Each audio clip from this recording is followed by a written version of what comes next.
గమనించలేదు.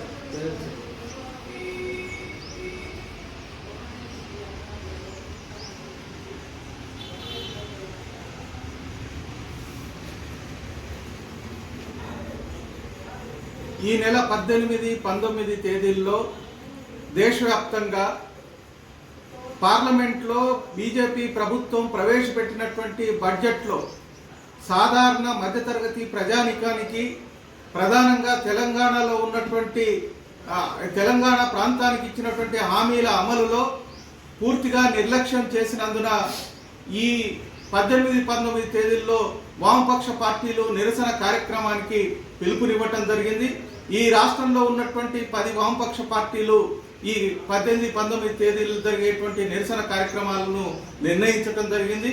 జిల్లాలో 18వ తేదీన ఆర్మూర్లో, 19న నిజామాబాద్ బోధనలో వామపక్ష పార్టీల ఆధ్వర్యంలో నిరసన కార్యక్రమాలకి నిర్ణయించడం జరిగింది. ప్రధానంగా ఆ కేంద్ర ఆర్థిక శాఖ మంత్రి నిర్మలా సీతారామన్ గారు ఈ బడ్జెట్లో పేద మధ్యతరగతి ప్రజానికాన్ని ఏమాత్రం పట్టించుకోకుండా కేవలం కార్పొరేట్ కంపెనీలకు వత్తాసు పలికే పద్ధతుల్లోనే నిధుల్ని కేటాయించారు. ఈ కేంద్ర పరిధిలో పనిచేసేటువంటి స్కీమ్ వర్కర్లకి ఈ బడ్జెట్లో ఎటువంటి ప్రాధాన్యత కల్పించలేదు. రైతులు పండించే పంటలకి మద్దతు ధర ప్రకటించే పరిస్థితి లేదు. అట్లాగే నిజామాబాద్ జిల్లాకు కేటాయించినటువంటి పసుపు బోర్డుకి ఒక్క పైసా కేటాయించినటువంటి పరిస్థితి లేదు.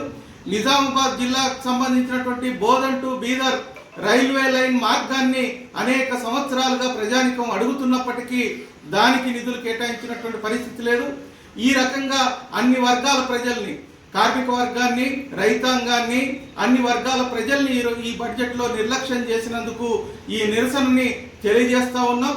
ఇప్పటికైనా కేంద్ర ప్రభుత్వం తన ప్రతిపాదనల్ని మార్చుకొని ప్రజానుకూల బడ్జెట్ని రూపొందించాలా, లేకపోతే రాబోయే కాలంలో ప్రజల యొక్క తిరస్కారానికి ఈ ప్రభుత్వం ఎదుర్కోవాల్సి వస్తుందని హెచ్చరిస్తా ఉన్నాం.